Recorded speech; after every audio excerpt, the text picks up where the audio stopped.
very interesting process. Before we go back to the questions, somebody asked me to ask you, were you involved in the pilot of Knight Rider? Yes and no. Knight Rider actually was conceived on another TV series called BJ and the Bear with Greg Evigan, and there was one episode of BJ and the Bear where I play Samantha, a doctor, a computer scientist who has this car that's completely computerized, and that really was the original pilot to Knight Rider. They sort of tried the idea out on that series, and then Knight Rider followed shortly thereafter. So in a sense, I did the pilot, but not the pilot. Okay, some more questions, please. In the middle here.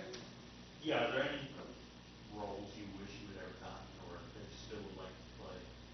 Well, I turned down Goodbye Columbus. I wish I hadn't turned that down. I would like to have done that.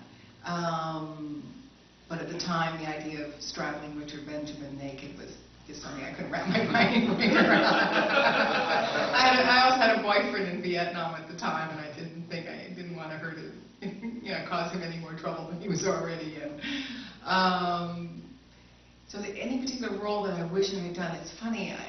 I should make a list and keep it in my purse, because when you ask the question, it's not there in my mind, and I'm sure talk to me tomorrow. Like, oh yeah, then there was this and there was that, but I can't think of it right now. Darn shucks.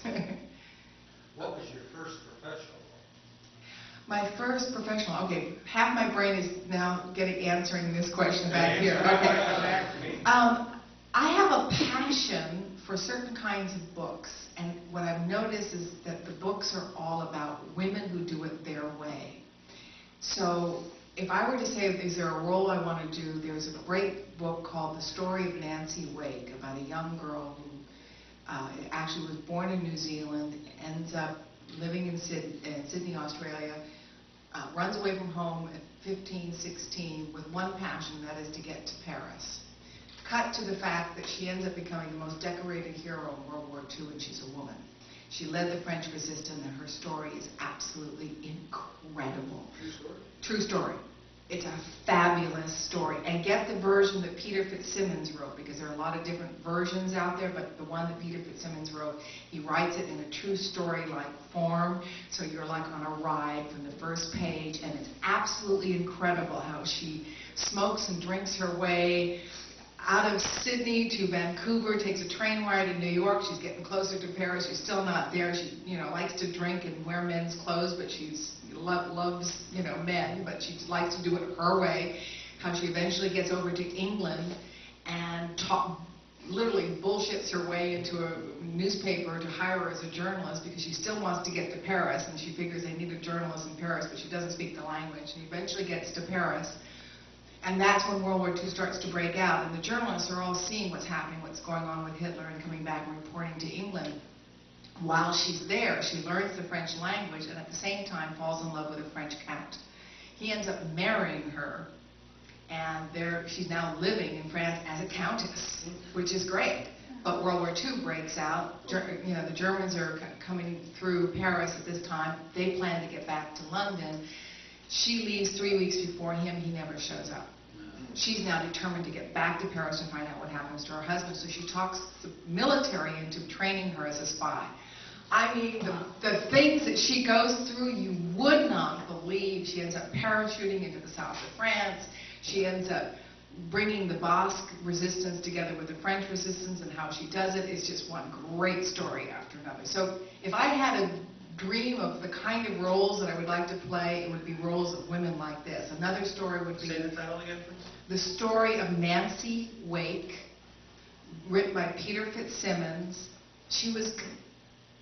But the Germans called her the Mouse. They didn't know if it was a man or a woman, but they had this name for this person. The Mouse did it again, because she was always foiling their getting information just at the time that they were about to, So it's a great read. Another one is also West with the Night with Beryl Markham. Right, which is one of my favorite stories. Stephanie Powers. I might be distantly related to Beryl Markham. Oh, really? Yeah, she was born exactly 60 years to the day that I was born.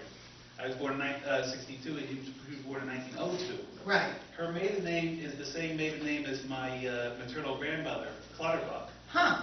That's quite a name. Yes. Remember that. But her story of being raised in Africa, and what's great about her is she learned to fly a plane at a time that nobody was teaching women how to fly a plane. She learned to fly this plane, and she flew across the Atlantic 1 week after Lindbergh, but nobody knows about her. And her journey of flying across the Atlantic the other direction, she didn't have the finances, she didn't have the corporate sponsors, she had none of this. It was a woman flying by the seat of her pants, by sheer willpower and chutzpah, and how she did it, and then her life. And there's one great story, there's a horse race story there. It's just absolutely favorite. But anyway, better than Seabiscuit, you know. It's just, yeah, oh yeah, it's fabulous. So those are the kinds of stories that I wish I had done more of. But I don't think they're out there. I haven't seen too many movies. I know Stephanie Powers ended up playing, I think Beryl Mark Monroe. No, was it? No, she didn't. That was another one. She did Margaret Burke White, which is another journalist, you know, strong woman story. Candace Bergen played her in the Gandhi movie. Right. Exactly. And your question was, what was my first role? Okay.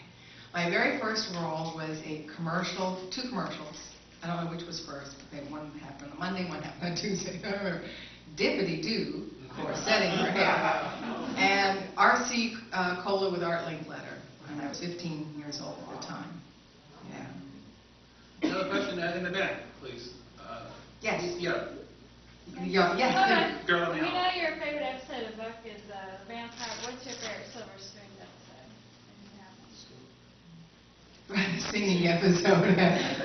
That's a good question. You know, it's been so many years since I've actually sat down and seen it. I mean, I'm getting visions in my mind of certain scenes, like my putting on the gorilla suit was fun, or, you know, mimicking Sharon Stone as the meter maid. I'm seeing episodes. I can't really remember. There's an episode. Good question. I'm going to have to sit down and look at all of them and see. I do know that the 5th year was closer to what it was a year that I enjoyed the most for my character, was towards the very end. Now, the other thing I didn't say was my very first television series, which a lot of people don't know about, is called Malibu U. And Malibu U was a musical variety show in 1967 with Ricky Nelson. And Ricky Nelson was the MC, and I was one of the Malibu beauties in my yellow polka dot bikini dancing in the background. And that was an interesting summer because we had a lot of rock stars, and it was I was kind of wide-eyed going, this is really cool, you know, and Dionne Warwick and Chad and Jeremy and, you know, Engelbert Humperdinck. As a matter of fact, share a funny story with you. I'm graduating from high school, right, and I'm dancing as a wood nymph in Griffith Park in Hollywood with Engelbert Humperdinck, okay? And my wood nymph costume is literally a leotard with some, you know, some... Foliage. No, not quite, no, I think we had scarves pinned on, and, you know, and we're flitting around the trees as Engelbert is singing.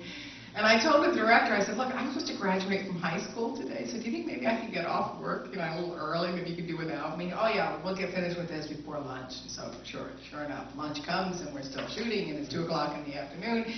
And I'm going, I have to go, I'm sorry. So I get in my car feeling, oh my God, this is so unprofessional. I get in my little white Mustang and I tore on Sunset Boulevard all the way from Hollywood, all the way through Hollywood, Bel Air, Brentwood, all the way to Pacific Palisades to my high school, Pali High. And I just remember I was gunning it, and I remember pulling into the parking lot, like 2 wheels screeching, pulled up to the curb, got out of my car, ran across the football field where everybody was, you know, gathering in line with their cap and gowns, in my wood